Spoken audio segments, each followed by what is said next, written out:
Welcome everybody back to Boost Motion, guys, and today I want to talk to you guys about infinity pricing. Now in this video we're going to talk about G37 pricing. I know you guys don't even want to care about these cars are cheap. They slide, they spin, they crash. I get it, but I know some of you guys are young and you want to purchase this as your first car, and some of y'all guys are going to the dealership and you don't want to feel like you guys are taking advantage of you. So in this video I'm going to show you some price trends to actually to allow you to make the best decision for your income in your pocket, because I don't want you guys to get robbed. All right, I've been there, I've done that, and I actually used to own a 2007 G35X sedan. It was a blue Lakeshore with cream leather interior, super high amount of mileage, but I got it a long time ago for about $13,000, and that's like 6 cars ago. So let's just see if the prices are anywhere close or even that inflated because of the BS that happened. So then guys, let's jump into the video.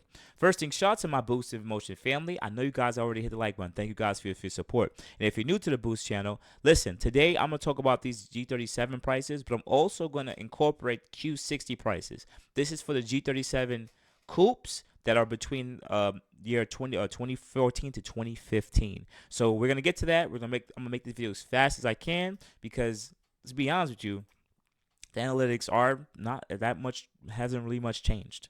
So anyways, I want to say this quick disclaimer. First thing, we're using Car Guru's price trends here, and they go based on retail prices of dealerships in the last 4 years. Well, at least I put the time frame of the last 4 years, from 2019 to 2023.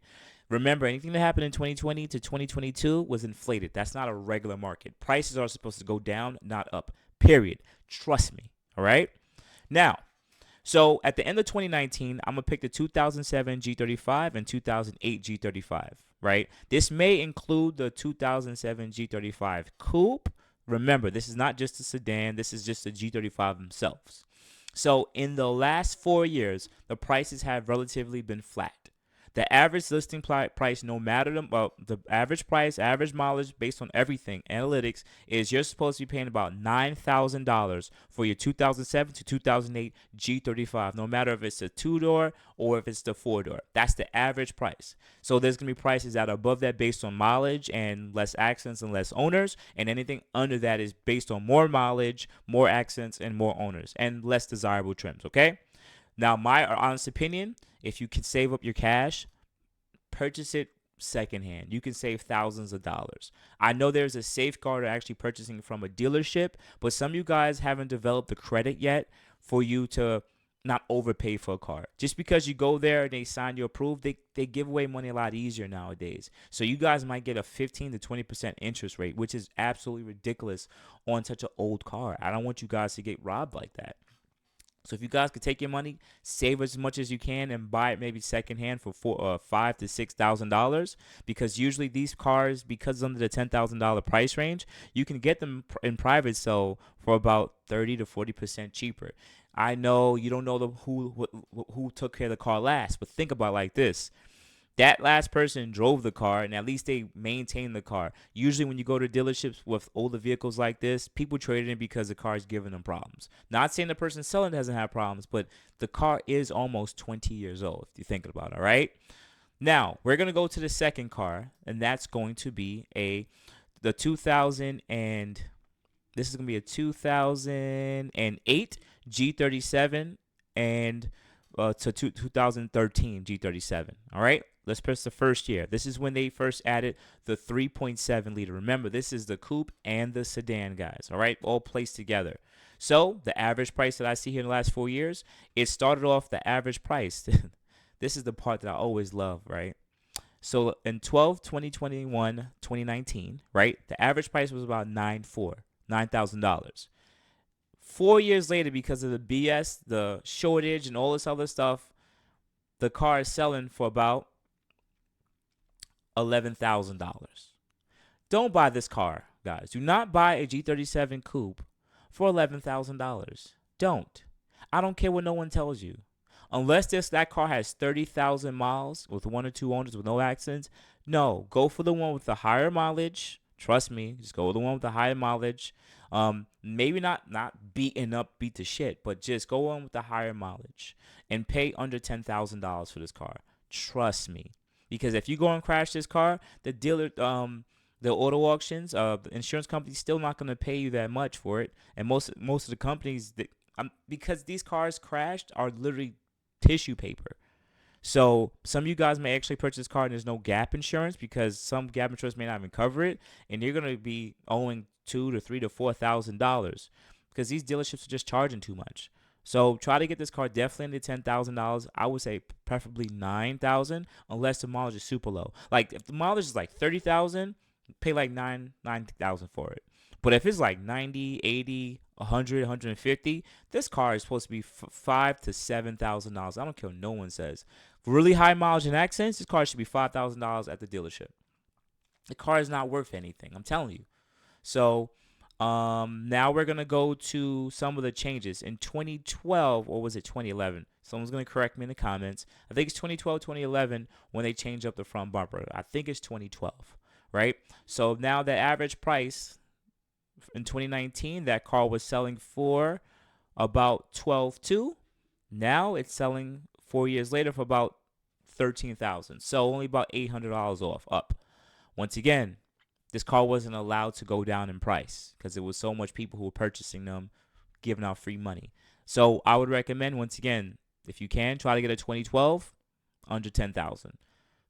Once again, if it's high mileage, I can see it being 15,000. I mean, low mileage, I can see it being 15,000. It may be an IPL. It could be, the fully low XX, XS, overdrive, Sport One, or whatever. I can see why that would be more expensive, but it has to be super low mileage, guys. Or the fully loaded, which in this nowadays and age, it ain't really fully loaded, but fully loaded to the T, with like no accidents and like a little bit of owners. That's the only way. But honestly, I'm gonna tell you guys, under 11,000, man. Under 11,000, 80, 90, 100,000 miles, under 11,000, under 10,000. These cars are not worth that much when you crash them. I'm telling you. Now, I'm going to go to 2013 just to see, just for shits and giggles. So this one, if you actually take a look, if you take a look and see the year over year, these red numbers, notice that the 2013 model has the greatest amount of decrease in year over year. This is the last year model before it went to Q60. Let's take a look at this one, and let's see how that looks. So 4 years ago, it was about 14,000, right? Or actually 13.7. No, 14,000. 14,000. And 4 years later, the same price. So I can actually see the 2013 being right around the $12,000 to $13,000 territory. Only because it's the newer year and the lines are actually, it returned back to where it was before. It should be lower than this, but this is where we are right now. If you could definitely try to pick one up under this price, that's fine. But 13 to 14,000 for low mileage for this is perfectly fine. It's a newer year. But do you see how close? I just want to show you the difference here. Let's put the 2008 up, and let's see how close these lines are. That's the threshold between a 2008 to 2013. Look at that. 11 to 13.5. It's only $2,000 to $3,000 difference between such a large amount of years. So you see what I'm telling you? So you might as well purchase a newer year, 2013, 2012 over 2008, 2009. Unless you can pick up the 2008, 2009 private sale, you're saving a lot of money. But if you're going to get, if you want to finance from a dealership, just get a 2012, 2013 and aim for that average selling price of about $10,000 to $13,000. All right. Now we're going to move on to the Q60. Now, I did make a video for the Q60, guys. The 2017s and up, but that's separate. The Q60 is still the G37 of this day and age, and we're going to put up these two different prices. Wow, there's actually a huge difference in price. For the 2014 Infiniti Q60, look at the price. So the average price 4 years ago was $18,000. 4 years later, $17,000. So it actually went down about $1,000. This car didn't go through its natural depreciation. This car should probably be worth somewhere in the mid to low $10,000 teens area, because depending on mileage and accidents and everything like that. But all in all, the prices are going down. I still don't think you guys should spend more than $20,000 on an Infiniti Q60 2014. The reason being is you can pick up a 2017 Q60 3.0T with high mileage for about the same price. the price of those cars are actually intersecting. Now, I want to show you a quick example. Well, they have shown here that the 2015s have went up in price, but I don't really want you guys to take a look at this one. Pay attention to this. This is the most important part. Really hit the like button right now, guys. Come on. I'm really trying to show you guys the game. I'm trying to get you guys to save money because I know how it is. Watch this.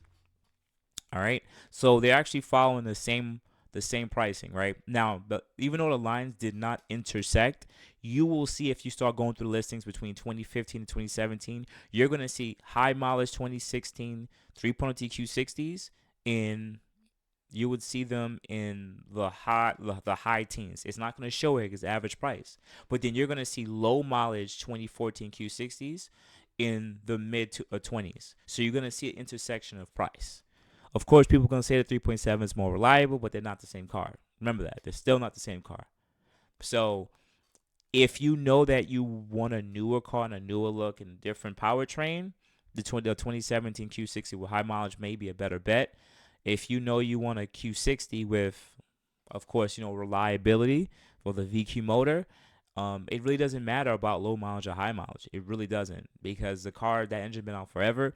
Yes, a starter may go out. Yes, an alternator may go out, but that happens on all cars.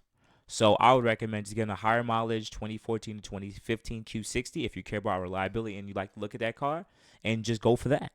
That's my honest opinion. And just take care of it. If you know you're going to keep the car, you could put 200, 300, 400,000 miles on those cars, and they'll keep running. And we're not talking about the 2012s and before with the gallery gasket issue. I just want to clear that up. I'm talking about the 2014 and 2015 Q60s, all right? So that's my honest opinion, guys. If you guys trust me, I try my best always to lead you guys down the right path, to really look out for y'all. And it's really up to y'all, man. Particularly, though, don't beat me up.